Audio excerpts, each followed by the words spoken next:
சில பேரண்ட்ஸ் இப்படி பண்ணுவாங்க. அவங்க பிள்ளைங்க பாரு எப்படி இருக்கிறாங்க, அவங்க பிள்ளைங்க பாரு என்ன ட்ரெஸ் போட்டிருக்காங்க, அதே மாதிரி வாங்கு, அதே மாதிரி செய். இது எல்லாமே ஒரு கெட்ட எண்ணங்கள்.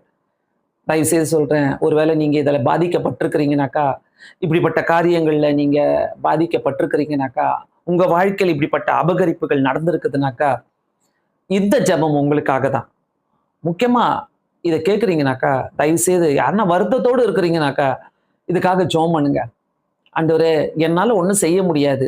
திருட்டுத்தனமா என்னுடைய சொத்தையும், என்னுடைய பொருட்களையும், என்னுடைய எல்லா காரியங்களையும், என்னுடைய ஐடியாஸ அவங்க திருடிட்டு போயிட்டாங்க. என்னுடைய கடைய, என்னுடைய வியாபாரத்த, என்னுடைய எல்லா காரியத்தையும் திருடிட்டு போயிட்டாங்க. அபகரிச்சுட்டு போயிட்டாங்க.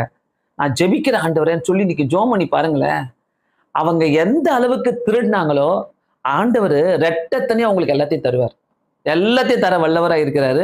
அவங்க திருடுனது எல்லாமே, அபகரித்தது எல்லாமே அழிஞ்சு போயிடும். அது சாபமா தான் போகும். அது சரியாவே இருக்காது. அது ஆண்டவருடைய பார்வைக்கு நியாயமானதே கிடையாது. சோர்ந்து போகாதீங்க. ஒருவேளை இத கோர்ட்ல போடலாம். இத போலீஸ் கேஸ் குடுக்கலாம். கோர்ட்டுக்கும், பணத்துக்கும், லாயருக்கும் நீங்க அலைஞ்சிட்டு இருக்கிறீங்கனாக்கா, இந்த நேரத்துல ஆண்டவர் ஒரு பெரிய லாயர் நமக்கு இருக்கிறார். நியாயாதிபதி, நீதிபதியா இருக்கிறாரு. அவர் நமக்காக வாதாடுவார். அவர் நமக்காக எல்லாத்தையும் செய்வார். ஒரு வசனம் இருக்குதுல்ல, உனக்கு விரோதமாய் எழும்பும் எந்த ஆயுதமும். சோ இப்படிப்பட்ட எந்த ஆயுதமும் வாய்க்காதே போகும். நம்ம ஜெயிப்போம். கண்டிப்பா ஜெயிப்போம். எந்த ஆயுதத்தையும் கர்த்தர் வாய்க்க செய்யவே விட மாட்டார். அவரை நம்பி செய்யறோம்னாக்கா அவர்கிட்ட கொடுத்துருங்க. கோர்ட்டு, நீங்க லாயரு, போய் பணத்தை செலவு பண்றது, திருப்பி நான் அதை எப்படி பெற்றுக்கொள்ளணும், அவங்கள ஒரு வழி ஆக்குறேன் பாரு. ஆண்டவர் நமக்காக வாதாடுவாருங்க. நமக்காக வாதாடுவார். கண்களை மூடி ஜெபிக்கலாமா? பரலோக பிதாவே, உம்முடைய கரங்களிலே கொடுக்கிறேன் இயேசு சுவாமி.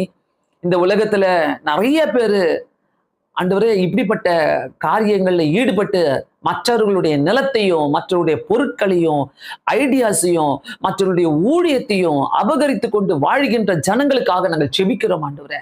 இயேசுவின் நாமத்தினாலே கர்த்தாவே, நீர் அவர்களுக்கு உணர்த்த வேண்டுமா செபிக்கிறேன் ஆண்டவரே. அபகரித்து ஊழியம் செய்கிற ஒருத்தர் நீங்க சந்திங்க.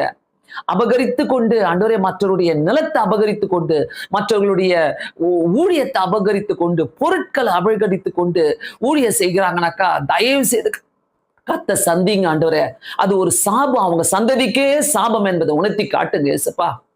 யாரெல்லாம் பாதிக்கப்பட்டிருக்கிறாங்களோ அவங்களுக்காக நாங்கள் ஜெபிக்கிறோம் ஆண்டவரே.